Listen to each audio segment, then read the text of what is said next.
Je t'en besoin de toi. Je t'en besoin.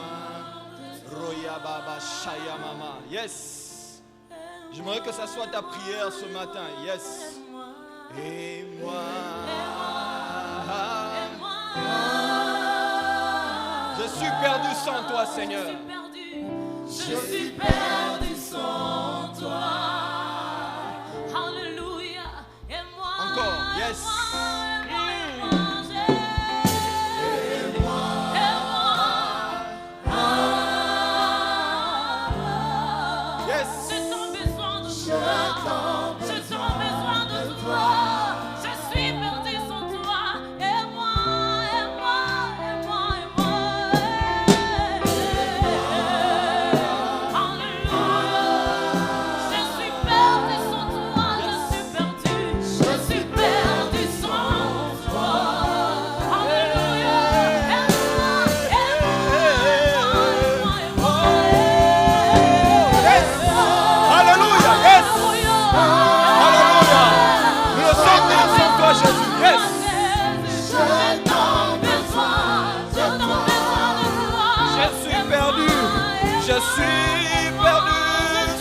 Jésus, yes.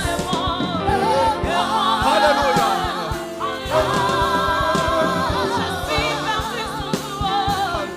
Je suis perdu sans toi. J'aimerais que ça soit ta prière de ce matin. J'aimerais que ça soit ta prière de ce matin. La course n'est pas aux agiles. Car Dieu est celui qui fait miséricorde à qui il veut. J'aimerais que ça soit ta prière de ce matin. Roya Baba Sheke Yamama. Il est celui qui fait grâce à qui il veut. Nous te rendons grâce, Seigneur, pour ta présence. Nous te bénissons pour ta présence. Sème ta parole dans nos cœurs ce matin. Sème ta parole dans nos cœurs ce matin. Ta parole qui est esprit et vie nous fasse du bien ce matin. Délivre-nous par ta parole. Tu envoyas ta parole et ta parole nous guérit ce matin. Nous te bénissons, Seigneur. Alléluia. Merci Jésus. Merci Jésus. Assieds-toi là où tu es.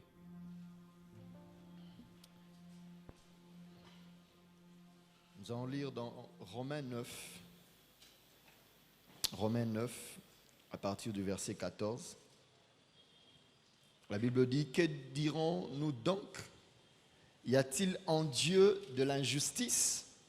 Loin de là, car il dit à Moïse, je ferai miséricorde à qui je fais miséricorde, j'aurai compassion de qui j'ai compassion. Ainsi donc, cela ne dépend ni de celui qui veut, ni de celui qui court, mais de Dieu qui fait miséricorde. Car l'Écriture dit à Pharaon, je t'ai suscité à dessein pour montrer en toi ma puissance, afin que mon nom soit publié sur toute la terre. Verset 18. Ainsi, il fait miséricorde à qui il veut et il endurcit qui il veut. Alléluia. Alléluia. Même si tu as été au premier culte, mais écoute-moi bien. Alléluia. Même si tu étais au premier culte, écoute-moi bien. Pendant tout ce mois, nous parlons de l'établissement. Et établissement veut dire que Dieu a un plan pour toi, pour ta vie. Plan qu'il a établi avant ta naissance et qu'il est en train d'établir sur la terre. Alléluia. Et au-delà de tout ce qui existe, nous devons comprendre une chose, que tout ce que nous faisons avec Dieu, tout ce que nous produisons comme œuvre, c'est avant tout ce que lui-même veut que nous puissions faire. Vous êtes avec moi? La Bible dit, Dieu fait grâce à qui il veut. Lorsque vous regardez dans la Bible et même dans la vie de tous les jours, vous vous posez la question en regardant certaines personnes, vous vous posez la question, vous disant comment ces personnes ont des vies aussi heureuses et aussi faciles. Alors que lorsque vous regardez d'autres, vous avez l'impression que pour qu'ils puissent réussir ou attraper ne fût-ce qu'un pain, ils doivent se battre très fort. Ce que tu reçois avec douleur, certains le reçoivent avec facilité. Lorsque vous regardez dans la Bible, vous voyez les hommes comme Salomon. Comme je le disais, né d'un mariage, né d'une relation adultère, trempé de meurtre. Mais lorsqu'il vient sur la terre, sa vie contredit toutes les lois établies. Alléluia. Vous savez que lorsque Dieu te fait grâce, même les lois sur les liens familiaux ne résistent pas. Alléluia.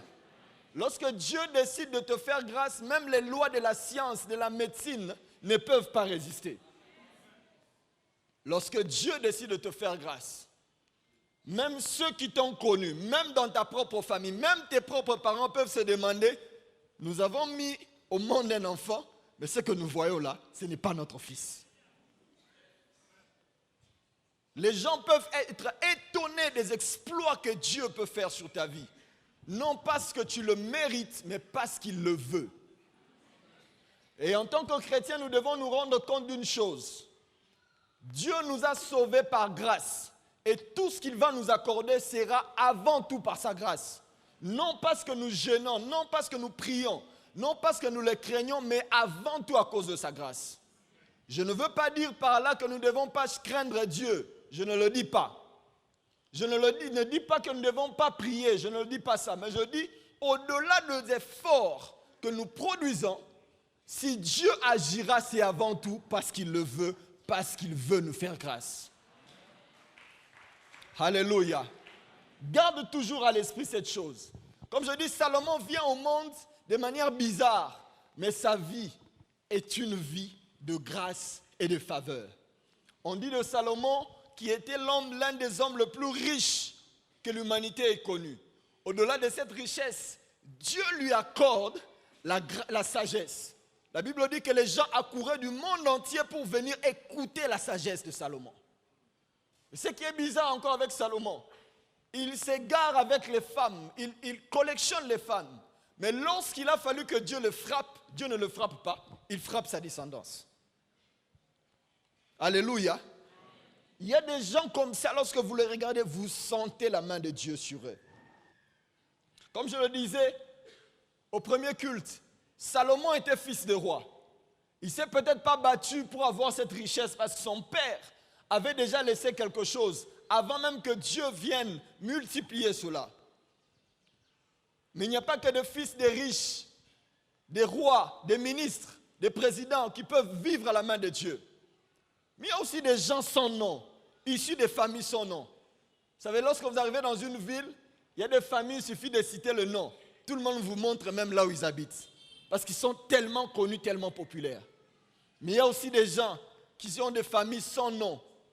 La première personne qui sera connue dans cette famille-là, c'est lui. Des gens comme ça, orphelins, des gens venus de nulle part, mais que Dieu décide de faire grâce.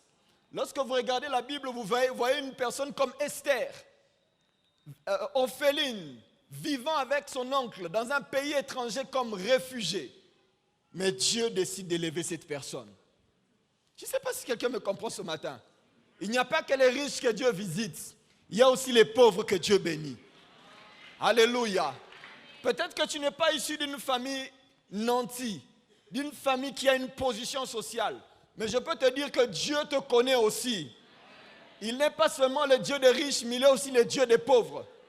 Alléluia. Il n'a pas que béni que des gens comme ça. Vous regardez les Écritures, vous voyez un homme comme Pierre. Vous savez, parmi les disciples de Jésus, il y avait toutes sortes de personnes. Il y avait des gens qui étaient aussi intellectuels, des gens qui avaient étudié, des gens comme les Luc, les Matthieu, qui étaient intellectuellement, qui avaient des aptitudes intellectuelles de gestion, de management. Alléluia. Mais vous savez que lorsque Dieu fait son choix, il ne regarde pas toujours les diplômes. Hein? Alléluia. Il ne regarde pas toujours que tu es diplômé, que tu es capable de ceci ou de cela. lorsque Dieu décide de faire du bien à un homme, des fois ça contredit les lois de la nature. C'est pourquoi lorsqu'il fallait choisir le leader de l'église, Jésus-Christ, le Seigneur de gloire, met son choix sur un homme. Lorsque vous regardez Pierre, la Bible dit qu'il fut un homme du peuple avec peu d'instruction. Vous savez, le français a une manière de fois polie de dire les choses. Alléluia.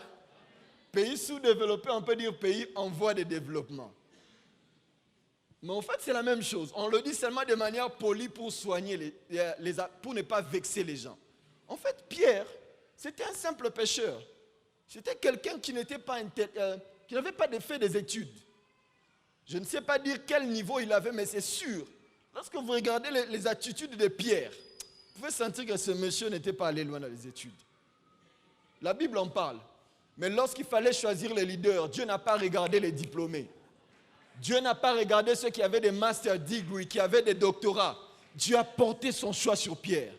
J'aimerais dire à quelqu'un ce matin, quel que soit ton niveau, crois au miracle plus que toute autre chose. Crois au miracle. Vous savez, les hommes portent toujours des limitations. Qu'il ne faut pas faire ceci, et avant d'arriver à ceci, il faut d'abord avoir cela. Mais Dieu n'est pas dans cette logique-là. C'est lui qui a tout créé. Alléluia. Je vais vous dire une chose. Est-ce que vous savez que la personne qui a créé Facebook n'est même pas diplômée universitaire? Alléluia. Arrêtez de croire que pour que Dieu t'amène à la grandeur, il faut toujours que tu aies des super diplômes. Je ne dis pas qu'il ne faut pas étudier. J'encourage les gens à étudier. Moi-même, je continue à faire des études universitaires. Parce qu'à notre foi, nous devons ajouter la connaissance. Mais nous ne devons pas nous limiter au fait que parce que j'ai ceci, que Dieu est censé faire pour moi. Non. Je ne sais pas si quelqu'un me comprend. Même si tu es diplômé, lorsque tu pries, mets tes diplômes à côté. Recherche la grâce de Dieu. Parce qu'avec tes diplômes, tu peux être le serviteur de celui qui n'a pas de diplôme.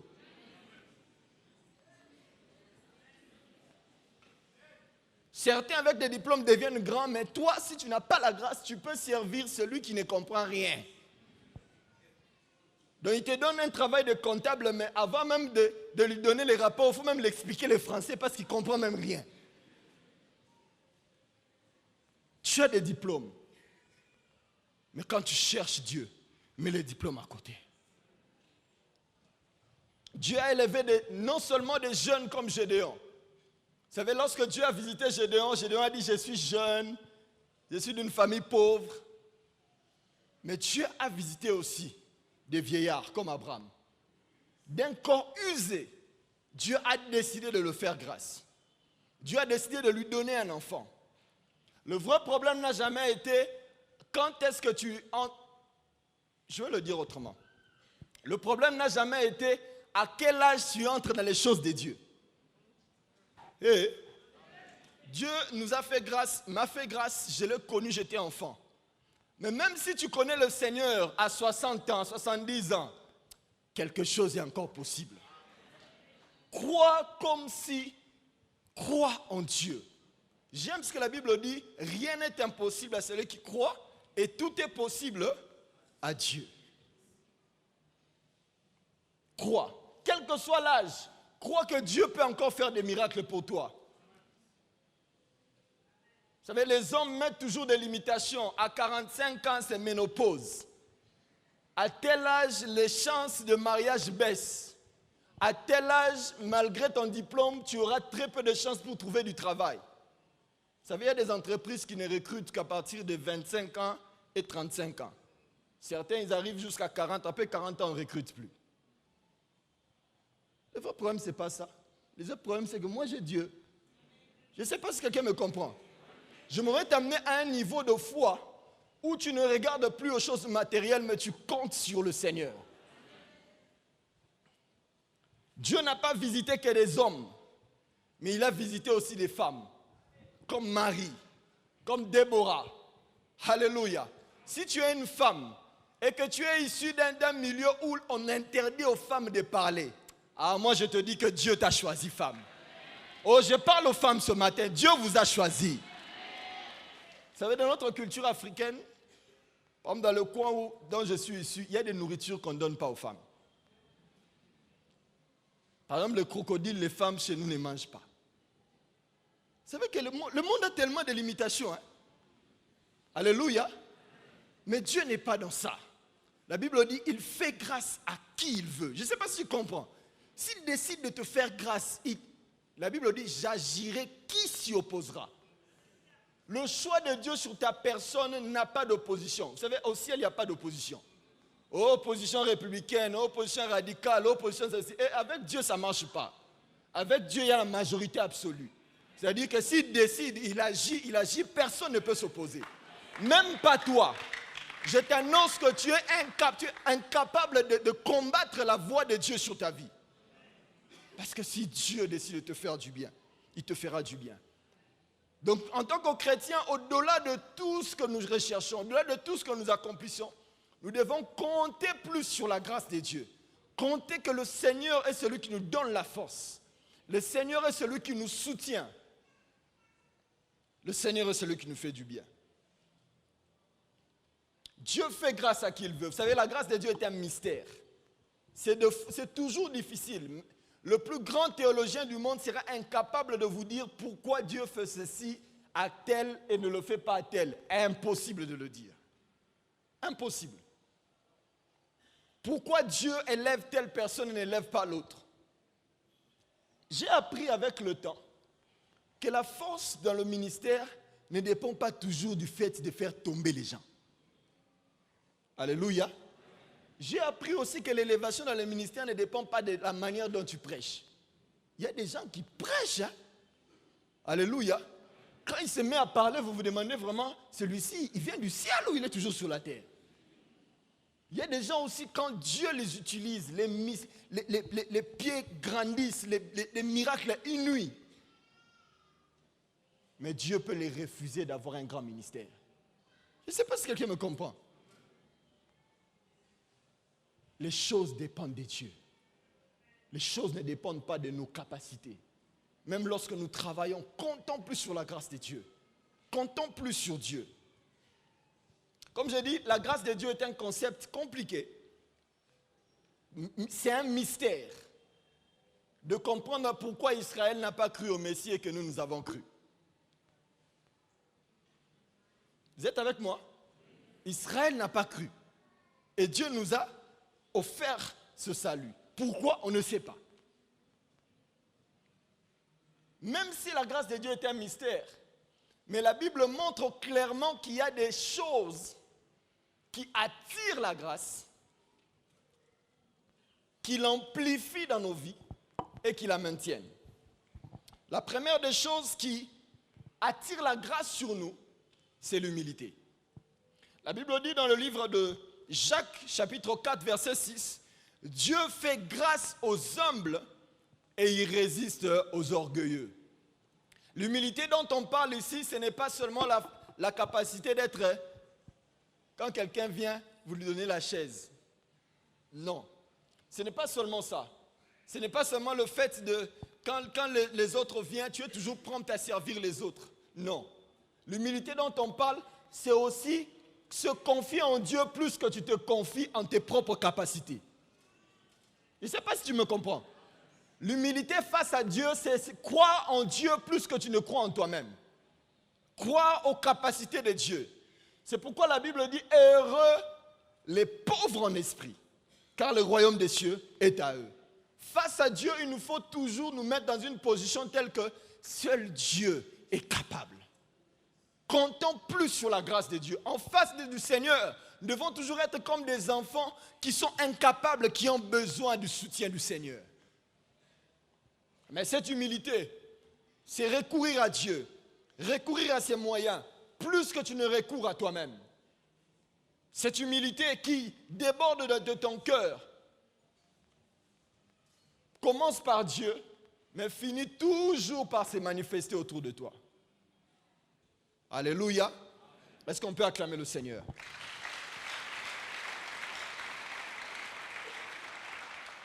La Bible dit, si Dieu que vous ne voyez pas, si ton prochain que tu vois, tu ne l'aimes pas, comment peux-tu prétendre que tu aimes Dieu que tu ne vois pas? Si tu es humble de cœur, ça va finir par se manifester dehors. Dans ta manière de traiter les gens, dans ta manière de réagir avec les gens, dans ta manière de traiter même tes subalternes au travail. C'est des fois malheureux de voir des gens qui ne sont chrétiens que de nom, mais au travail, ce sont des tyrans face à leurs subalternes. C'est des fois malheureux de voir des bailleurs qui sont chrétiens, mais qui traitent leurs locataires comme des sous-hommes. C'est des fois malheureux de voir des choses comme ça. Parce que lorsqu'on marche avec Dieu, on manifeste la vie du Seigneur partout où on va. C'est des fois malheureux de voir des gens avec des dons spirituels, mais lorsqu'ils exercent, c'est pour humilier les gens. L'humilité dont on cherche doit s'appliquer dans tous les domaines de notre vie. Dans tout ce que nous faisons, nous devons traiter les autres avec respect, avec considération. Même s'ils n'ont pas ce que nous avons, même s'ils ne sont pas ce que nous sommes, même s'ils ne seront jamais ce que nous sommes. Même s'ils n'ont rien à nous apporter. Il y a des gens pour qui, il y a des gens qui sont plus amis à des gens qui peuvent leur donner un peu d'argent. Mais face aux pauvres, face aux gens qui n'ont rien, ou qui présentent quelque chose, quelque chose qui ne soit pas nanti. Vous pouvez sentir que lorsque l'un vient, on l'installe au salon, mais lorsque l'autre qui n'a rien arrive, on l'installe sous l'arbre. Alléluia. Traitez tout le monde avec considération. Je me rappelle un jour, j'étais allé voir un ami. J'arrive, on m'installe sous l'arbre. Bon, je suis assis sous l'arbre. Et puis un autre ami est venu. Et puis on l'amène au salon. Alors que moi j'étais sous l'arbre, je pensais que maman avait appelé l'autre. En fait, on les avait servis au salon, ils étaient en train de manger, moi j'étais dehors. Alléluia. Ça m'avait blessé énormément, non à cause de la nourriture, mais à cause de la considération. Alléluia. Traite tout le monde avec respect. Même si c'est ton chauffeur, traite-le avec respect. Non parce qu'il te donnera quelque chose, mais parce que c'est quelqu'un que Dieu a créé qui le mérite. En tant que chrétiens, nous devons impacter l'humanité non seulement avec Jésus et Seigneur, mais aussi avec notre caractère, notre manière de vivre avec les autres. Quand les gens regarderont, ils se diront, certainement cette personne va à l'église. La deuxième chose qui attire, qui multiplie et qui maintient la grâce de Dieu, c'est la crainte de Dieu. Bien-aimé, tu ne peux pas marcher avec Dieu si tu ne le crains pas. Alléluia. Même si Dieu peut visiter un pécheur, parce qu'il le veut, mais pour maintenir les faveurs de Dieu, la bénédiction de Dieu, il te faut craindre Dieu. L'appel à la grandeur avec Dieu est avant tout l'appel à l'intégrité. C'est pourquoi il a dit à Abraham, marche devant ma face et sois intègre. Tu ne peux pas prétendre être avec Dieu si tu n'es pas intègre. L'intégrité, c'est le fait de marcher selon les voies de Dieu, d'être correct, de craindre Dieu, mais aussi l'intégrité devant les hommes. On en parlait à Forélite.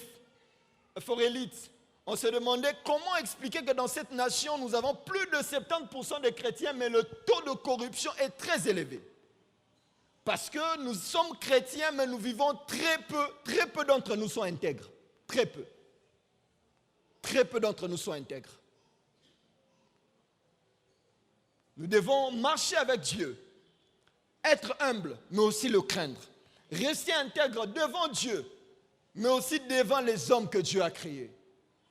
En plus de l'intégrité, de la crainte de Dieu, nous devons être reconnaissants à l'égard de toutes les personnes qui nous font du bien, en commençant par le Seigneur.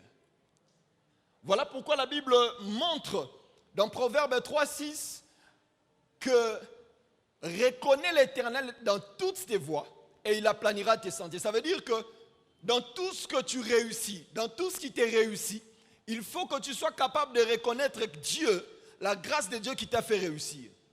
Et si tu reconnais cela, en conséquence de cette gratitude, Dieu permettra qu'une grâce plus grande vienne sur ta vie. Beaucoup de gens ont des bénédictions stagnantes. C'est-à-dire que Dieu le bénit et il reste à un niveau là, il n'avance plus. Pourquoi? Le manque de reconnaissance envers le Seigneur. Je le disais au premier culte, quels que soient les débats théologiques, scientifiques, logiques que les gens peuvent avoir sur la dîme, est-ce que la dîme est encore biblique, est encore à jour ou pas? Je le dis au premier culte, c'est que si tu marches avec Dieu, le Dieu que tu connais le Seigneur, et que tu es quelqu'un qui a un cœur reconnaissant, tu paieras ta dîme sans qu'on te pousse. Alléluia. Parce que tu sauras que ce que tu as reçu vient du Seigneur. Regardez même la nature. La Bible dit la nature ne vous enseigne-t-elle pas? Vous savez, lorsque vous allez au restaurant, il est une loi de laisser le pourboire au serveur. Donc, même la nature sait que quand quelqu'un te sert, il faut lui laisser quelque chose. Mais pourquoi nous continuons à discuter si la dîme est biblique ou n'est pas biblique? Vraiment, avec tout ce que Dieu nous donne, la vie, la force, la bonne santé, et toutes ces choses matérielles, est-ce que pour payer la dîme, vraiment, ça doit être une discussion? Alléluia. D'ailleurs, ce que nous donnons à Dieu ne change en rien en ce qu'il est. Il est Dieu, il le restera. Que tu l'adores pas, il est Dieu. Que tu lui donnes ou que tu ne lui donnes pas, il restera Dieu. D'ailleurs, en donnant, c'est pour ton bien. Comme on l'a dit, tu reconnais que ce qu'il a fait pour toi, et il le fera plus grande. J'aime un adage qui dit en lingala, liesa punda po punda liesa yo. C'est-à-dire que quand tu donnes à Dieu, Dieu va te donner. Toi, tu prends, Dieu te donne, tu bouffes, et ce qu'il t'a donné, et ce que toi, tu es censé le recevoir. Et tu t'attends à ce que Dieu te donne encore. Soyons reconnaissants à l'égard du Seigneur. Mais soyons aussi reconnaissants les uns envers les autres. Humbles, reconnaissants. Parce qu'en tant qu'homme, ça blesse quand tu fais du bien à quelqu'un et qu'une personne parte, oublie même que tu l'avais béni. Il ne dit pas merci. Nous devons développer en tant que chrétiens la culture de la reconnaissance. Reconnaître ce que les hommes sont pour nous, ce qu'ils ont fait pour nous, ce qu'ils ont accompli avec Dieu. C'est pourquoi moi j'honore les gens quand ils sont vivants. Alléluia. Moi je ne parle pas du bien des gens derrière leur dos. Moi je dis, quand tu es vivant là, c'est en ce moment-là que je t'honore. C'est en ce moment-là que je dis du bien de toi. Et avec mon épouse, c'est devenu une culture. On ne dit que du bien des gens. Et on ne regarde que les biens que les gens nous ont fait. Ma mère m'a toujours dit, si tu veux aller loin dans ta vie, ne regarde pas au mal que les gens t'ont fait. Regarde toujours au bien qu'ils t'ont fait. Alléluia. Regarde toujours au bien que les gens t'ont fait. Quelqu'un un jour t'a servi de l'eau à boire. Vous savez, lorsque vous regardez les Écritures, la Bible dit, Jésus lui-même disait aux apôtres, lorsque vous allez dans une ville et qu'on vous sert ne fût-ce qu'un verre d'eau, on ne parle pas de nourriture, hein, on parle d'un verre d'eau. Faites que la paix qui est sur vous reste dans cette ville-là.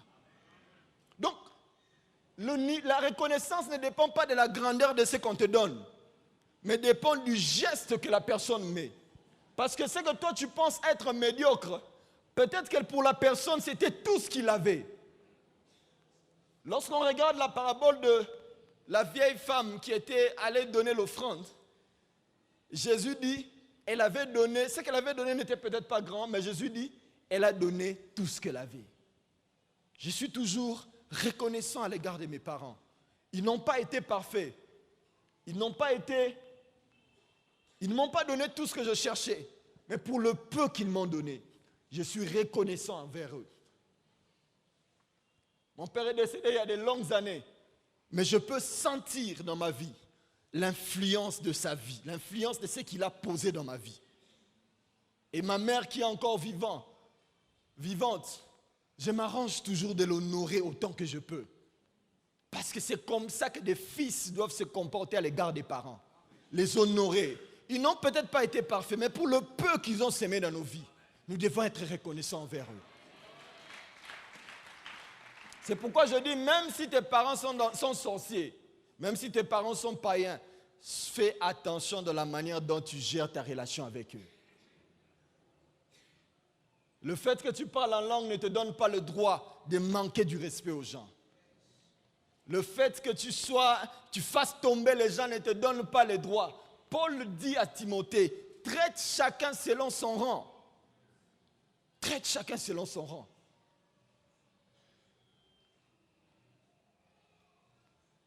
J'ai toujours plaint la nouvelle génération qui, parce qu'on peut se mettre en costume, utiliser un téléphone Android pour prendre des photos et poster sur Facebook, on croit qu'on est devenu grand. Et des fois on dit, ces vieux-là, ils n'ont pas l'onction. Mais l'onction, ce n'est pas faire tomber les gens. La vraie onction, c'est la transformation des vies. Il y a des gens qui ne font pas tomber les gens, mais dont les œuvres sont palpables. Alléluia. C'est pourquoi je respecte les gens qui ont travaillé avec Dieu. Respecte les gens, respecte les aînés. Certains ont commencé à servir Dieu à l'époque où il n'y avait pas Facebook. Ils traversaient les villages à pied pour prêcher l'évangile. Respecte les gens. Sois reconnaissant. En tant que jeune, nous devons être reconnaissants de l'héritage que nos aînés nous ont légué dans cette nation en tant qu'Église. Parce que certains, lorsqu'ils ont commencé, ils vous diront qu'il n'y avait pas de télévision. Lisez l'histoire du patriarche Jacques-André Verneau. Vous verrez qu'il a commencé à s'aimer dans ce pays alors qu'il n'y avait pratiquement rien. Et aujourd'hui, nous récoltons le travail que les autres ont fait. Et par reconnaissance à l'égard de Dieu, nous devons les honorer. Alléluia. Est-ce que pendant un instant, on ne peut pas acclamer pour le pasteur Eston? Est-ce qu'on ne peut pas célébrer l'homme de Dieu? Alléluia. C'est aussi ça la reconnaissance. Reconnaître que Dieu, ce que Dieu nous donne, ce que nous recevons aujourd'hui, c'est parce que d'autres ont sémé hier. D'autres n'ont peut-être pas récolté. Nous, nous récoltons parce qu'eux ont sémé hier. Alléluia. Soyons reconnaissants les uns envers les autres. Il est une culture aux États-Unis où les gens sont contents de dire que c'est moi qui l'ai propulsé. Mais il y a aussi une culture où les gens sont contents de dire c'est lui mon mentor. C'est lui qui m'a fait du bien. C'est lui qui m'a amené de l'avant. Je n'ai pas honte de dire ça. Ça ne m'humilie pas de dire que c'est elle qui m'a béni. Ça ne m'humilie pas du tout. D'ailleurs, c'est une grandeur de reconnaître que si je suis ce que je suis, c'est elle. Si tu es quelqu'un qui ne sait pas reconnaître les grâces des autres, tu as un problème. Moi, tout ce que je fais, quand je vois que quelqu'un a une grâce, je m'attache à lui. Qu'il soit jeune, qu'il soit plus petit que moi, qu'il soit vieux, je m'attache à lui. Je reconnais que Dieu est avec lui. Tu veux aller loin, sois reconnaissant envers les autres, envers les grâces des autres. Parce qu'au-delà de tes talents, tu ne pourras rien, tu ne feras jamais tout toi-même. Parce qu'en tant qu'Église, nous sommes un corps et que chacun a un rôle à jouer. L'une des choses qui attire la grâce de Dieu, une autre chose, c'est la prière. Dans Hébreux 4,16, la Bible dit « Approchons-nous donc avec assurance du trône de grâce afin d'obtenir miséricorde et de trouver grâce pour être secourus dans nos besoins. » Bien-aimé, il y a des choses que tu ne verras. Tu verras la main de Dieu dans certaines situations parce que nous, hommes de Dieu, nous prions pour toi. Dans d'autres situations, parce que l'Église a intercédé pour toi. Mais il y a des choses pour lesquelles, pour que tu voies la main de Dieu, il faut que tu plies tes genoux et que tu cherches toi-même Dieu. Je ne cesse de le dire que la prière, l'intimité avec Dieu ne se fait pas par procuration. Vous savez, la procuration, c'est le fait d'accorder à une personne un droit pour qu'il te représente ou qu'il fasse quelque chose à ta place. C'est-à-dire que j'ai envie de retirer de l'argent à la banque, je peux faire une note en disant je veux que mon frère John prenne autant d'argent à la banque pour moi. Mais avec Dieu, ça ne marche pas comme ça. Dieu aime l'intimité, on en a parlé hier. Dieu aime nous parler, Dieu aime avoir une relation avec nous. Raison pour laquelle la Bible dit nous sommes la demeure de Dieu. Parce que Dieu veut avoir une relation avec nous. Prier quand on est en groupe, c'est une bonne chose. C'est bon pour être là. La communion fraternelle, elle est importante pour grandir dans la foi. Mais quand tu es seul aussi, cherche Dieu. Vous savez, j'aime le concept du mois décisif. Vous savez, il y a des choses, pour que ça change dans ta vie, il faut que tu arrives au point décisif. Tu te dises, là, il faut que ça change. Et au-delà de tout ce qu'on reçoit ici, des temps de prière, rentre chez toi, cherche Dieu. Quand on dit jeûne, jeûne, parce qu'en fait, c'est pour ton propre bien. Il y a des tas de choses que j'ai cherchées dans ma vie que je n'ai reçues que par la prière. Et depuis que j'ai compris la force de la prière, je ne cours plus derrière les hommes. Tout ce que je fais, je cherche Dieu. Jusqu'à ce qu'il me donne une parole. S'il me donne une parole, c'est fini. Le reste, je sais que ça viendra. Cherche Dieu. À la maison, cherche Dieu. En famille, cherchez Dieu. Avant de venir ici, j'ai réuni ma femme et mes enfants. On a eu pratiquement 3 jours comme ça de full prière. Parce qu'on avait besoin que Dieu se manifeste. Enceinte, mais elle priait avec moi. On cherchait Dieu dans notre salon. Bien-aimé, enceinte, cherche Dieu. Amène ta femme, tes enfants, même s'ils sont jeunes. Même à 5 ans, amène-les en prière. Moi, j'ai un enfant, mon aîné a 8 ans. La deuxième a 5 ans. Mais quand on prie, il prie avec nous.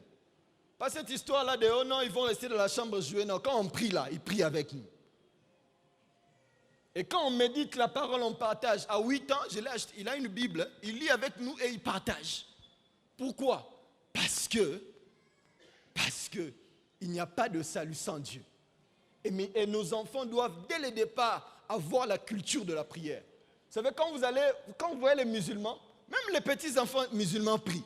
Mais comment nous voulons toujours garder nos enfants comme si, oh non, ils sont trop jeunes pour les choses de Dieu. Vous voyez, laissez-les un peu jouer. Non.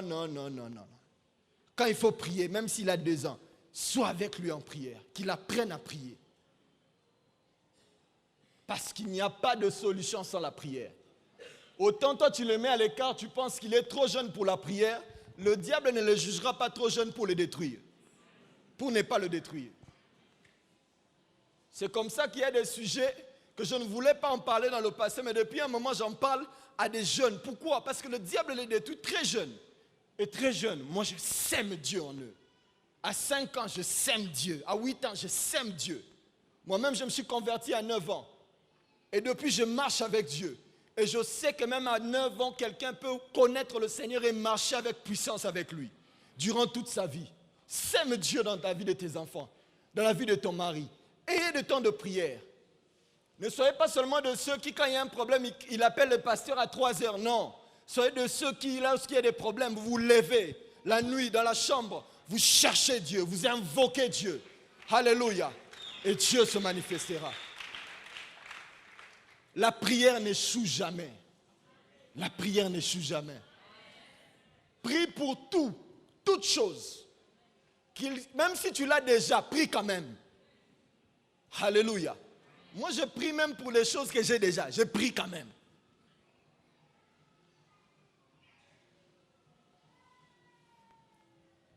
Alléluia. Comme je le dis, il y a des choses qui maintiennent la grâce de Dieu. On a parlé de l'humilité. On a parlé de la reconnaissance. On a parlé de la prière. Et on a parlé aussi de la crainte de Dieu. Mais comme je l'ai dit, la grâce de Dieu peut aller te localiser et te bénir directement sans intermédiaire. Rappelez-vous de Saül. La Bible dit qu'il était à la recherche des ânesses de son père. Et Dieu l'a amené dans la maison de Saül pour qu'il soit oint comme roi. En fait, les ânesses, la perte des ânesses de son père était une stratégie de Dieu afin de le sortir de sa cachette pour qu'il soit vu et qu'il soit oint. Et la même grâce est allée chercher David dans la maison de son père pour le oindre. La grâce de Dieu peut agir sans intermédiaire. Mais dans bien des cas, la grâce de Dieu agit par intermédiaire. C'est pourquoi la Bible dit ce qui suit. Quand l'Éternel approuve les voies d'un homme, c'est-à-dire que lorsque Dieu fait grâce à une personne, ce qu'il fait c'est quoi? Il dispose favorablement à son égard même le cœur de ses ennemis, même ses ennemis. Ça veut dire quoi? La Bible montre l'extrême. C'est-à-dire que Dieu, lorsqu'il te fait grâce, Par exemple, je vais donner un exemple simple. Dieu te fait grâce de trouver un bon travail. Mais pour que tu trouves un bon travail, il va faire que d'abord les gens qui sont autour de toi, qui t'aiment, qui te portent dans leur cœur, portent un fardeau pour toi. En plus de ces gens-là, il y aura des gens qui te tolèrent à peine, qui vont porter un fardeau pour toi. Et même s'il le faut, même tes ennemis, Dieu peut les utiliser comme des marchepieds afin de te bénir. C'est pourquoi la Bible dit toute chose concourt au bien de ceux qui aiment Dieu et de ceux qui sont appelés selon ses desseins. Ça veut dire que même lorsque tu passes dans la vallée de l'ombre de la mort, si tu as Dieu, sache que Dieu va utiliser cette voie pour t'amener au sommet. C'est pourquoi fais attention dans tes relations avec les gens. Fais attention dans la manière dont tu salues les gens. Même à l'église, il y a des gens, quand le culte se finit, ils ne saluent personne, ils boudent, ils passent. Mais il y a des choses que tu cherches. Certaines personnes les ont ici, ils peuvent te le donner. J'ai un jour prié pour une sœur qui était venue de Toronto. Son fiancé l'avait abandonnée une semaine avant le mariage religieux. C'était une grande honte. Elle était serviteur de Dieu, évangéliste. Le fiancé était aussi évangéliste. Les papas venus du Congo arrivent au Canada et le mariage est annulé à une semaine. Elle était humiliée. Et j'ai prié pour elle. Le Seigneur m'a dit, en moins d'un an, elle va se marier. Je lui ai dit cette parole. Mais juste après, mes yeux se sont comme ouverts sur son caractère. Je lui ai dit, sœur, si tu veux que Dieu te visite par les hommes, il faut déjà que cet homme-là, que tu sois capable de le saluer. L'onction ne veut pas dire être là toujours comme un éliminé là. Tu descends là, tu ne salues même pas les gens.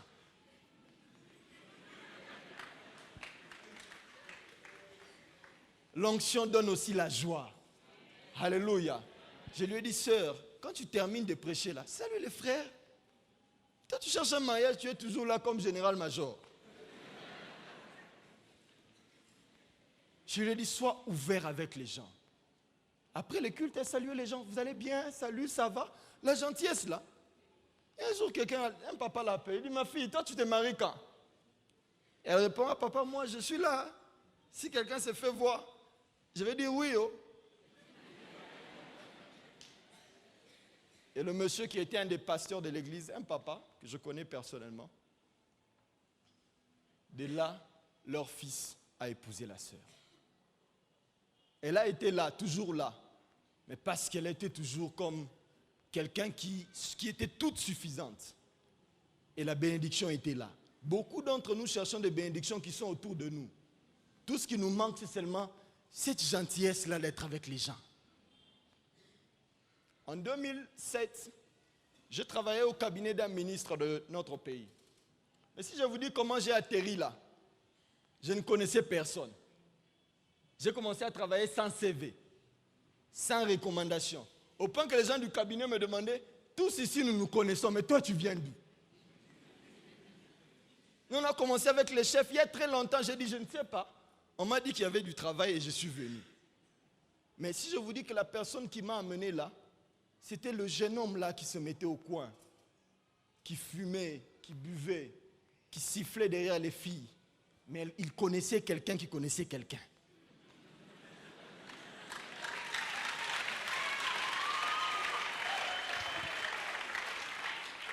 Ne néglige pas les gens. Même quelqu'un qui ne peut rien te donner maintenant peut connaître quelqu'un qui connaît quelqu'un. C'est pourquoi la Bible dit, autant que cela dépend de vous, soyez en paix avec tout le monde. Parce que la bénédiction de Dieu est transmissible. C'est comme des vases communicants. C'est-à-dire qu'on met de l'eau ici. À un moment, quand ça devient full, ça doit se transmettre sur les autres. Maintenant, si toi, tu es ton tuyau, le tuyau qui te communique avec l'autre est bouché, comment l'eau va venir dans ton vase? La première des choses pour bénéficier de la faveur des hommes, c'est le lien de sang. Le fait que tu sois le fils de ton père te donne le droit de manière naturelle à l'héritage. Mais dis-toi une chose, d'un père on peut recevoir le maximum, mais d'un père on peut recevoir aussi le minimum.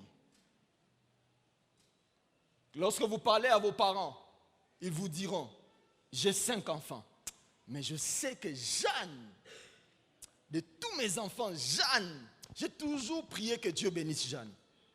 Les parents, vous savez de quoi je parle, non? Les parents savent que parmi les enfants, il y a un enfant. Il ne le dira peut-être pas pour ne pas choquer les autres, mais ils savent qu'il y a un enfant là qui doit être béni. D'un père, on peut recevoir le minimum. On te donne seulement parce qu'il faut qu'on te donne. Parce que tu portes son nom. Parlant d'Isaac, la Bible dit, Abraham fit des présents à tous ses enfants et leur demanda d'aller au loin et prit le reste et donna à Isaac. Donc de ton père, tu peux recevoir le minimum, mais de ton père aussi, tu peux recevoir le maximum. Au-delà des biens matériels, il peut te livrer les secrets de son cœur pour que tu ailles loin. Le lien de sang. La deuxième chose, c'est l'amitié.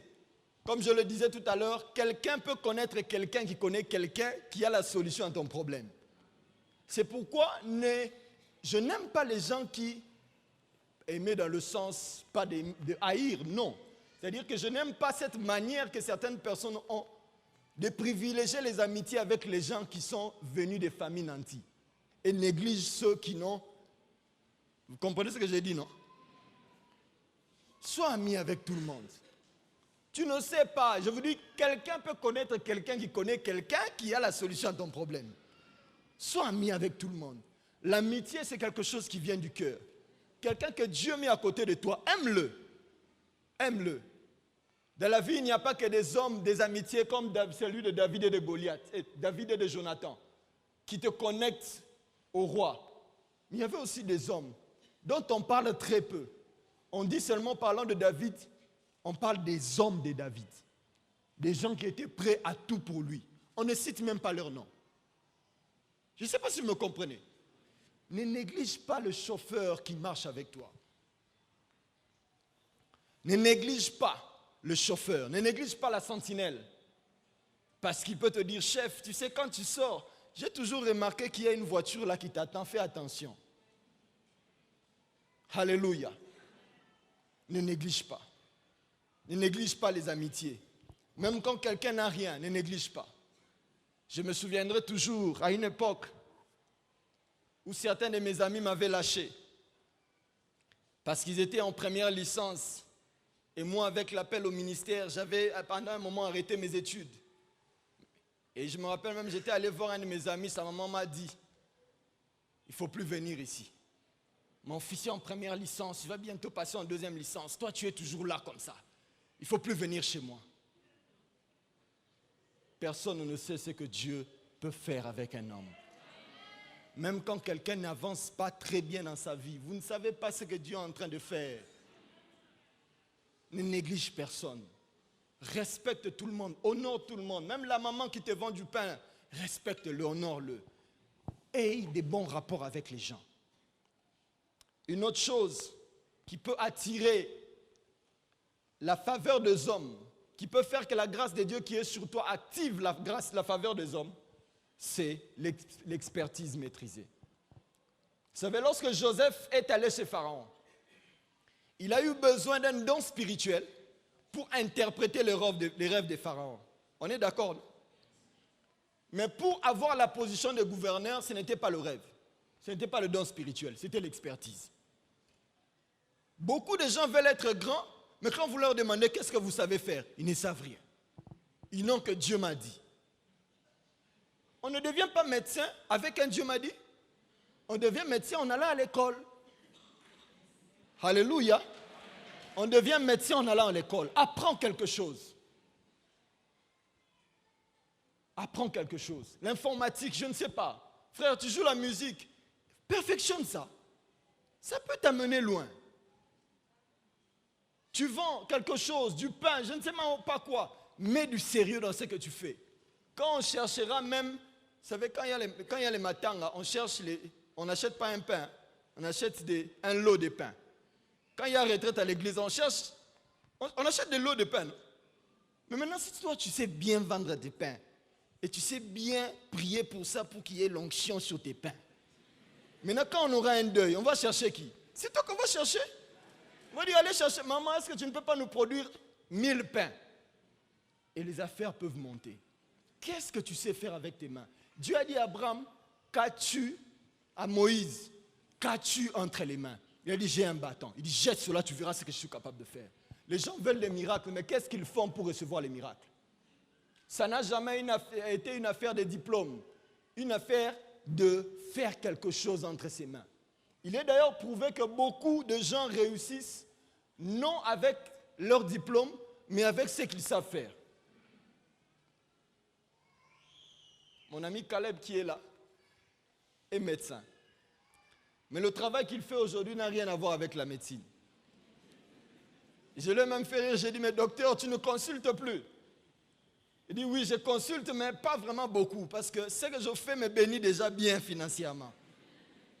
Une petite expertise peut te bénir plus que les diplômes que tu as.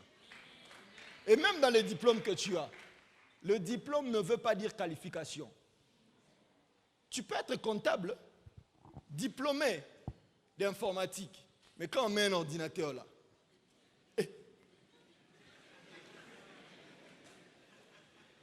ne te contente pas du diplôme, forme-toi, sois performant dans ce que tu fais. Et Dieu, lorsqu'on cherchera des gens performants, on te cherchera. Je le dis le matin, lorsqu'il y a une fuite d'eau dans ta salle de bain, on cherchera le plombier le plus performant. On ne se demandera pas de quelle religion il est. Il prie dans quelle église. Même si tu pries dans Arche, si tu es plombier, on cherchera même le musulman là. Parce que c'est lui qui sait bien faire le travail. Sois performant dans ce que tu es. Sois performant. La dernière chose, et c'est par là que je vais terminer, c'est le caractère. Je dis toujours aux gens ceci. Les plus grandes connexions ne sont pas bâties sur l'expertise. Parce que à première vue, c'est l'expertise qui peut t'ouvrir une porte. Mais la consolidation de cette relation, ça sera le caractère. Il y a des gens, vous pouvez faire un deal avec eux. Vous dites, bon, je vais te payer demain. Mais la manière dont il va te ramasser, la manière dont il va te raconter sa vie, simplement parce que tu lui as dit, j'ai oublié l'argent à la maison. Combien sont encore capables d'être loyaux aujourd'hui? Combien? Paul dit à Timothée, ce que je te donne, confie-le à des hommes fidèles. Combien sont fidèles parmi nous? Est-ce qu'en tant que chrétien, je peux te faire confiance? Non dans le cadre de l'église, mais dans le cadre des affaires. Est-ce que je peux te faire confiance? Regarde-toi face aux dons, aux fruits de l'esprit. Quel est ton caractère? Combien de femmes ne perdent pas leur mariage à cause du caractère? Combien de gens que Dieu a bénis financièrement, mais qui perdent des choses, qui perdent des postes parce qu'ils ne savent pas être soumis aux autorités? Combien à cause de leur bouche, qui ne détruisent pas les vies? Combien? Et certains, au nom d'une soi-disant vérité, ils croient qu'il est capable d'être impoli envers les gens. Je disais un jour à une fille qui disait, oh, mais je ne dis que la vérité. J'ai dit, maman, une vérité qui blesse les gens, ce n'est pas une vérité. Alléluia. Gère ton caractère. Si tu as des problèmes de caractère, ne prie pas pour demander, Dieu bénis-moi. Non, dis, Dieu transforme mon cœur. Il y a des tas de jeunes dames qui cherchent le mariage. Je dis, arrête de prier pour le mariage, prie pour ton caractère. Prie pour ton caractère. Tu veux être béni, frère, pour devenir grand. Prie pour ton caractère. Tu es une personne très colérique. Demandez au pasteur, ils vous diront combien de fois les fidèles nous font mal à la tête. Mais si tu n'es pas quelqu'un de patient, tu vas finir comme Moïse, au bord de la terre promise. Tu seras disqualifié. Travaille ton caractère. Que Dieu vous bénisse.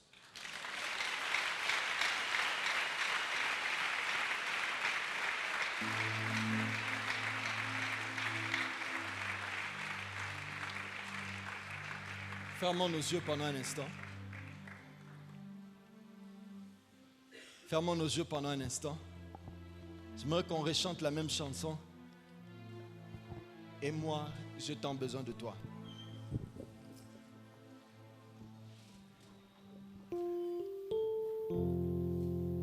Et moi, yes.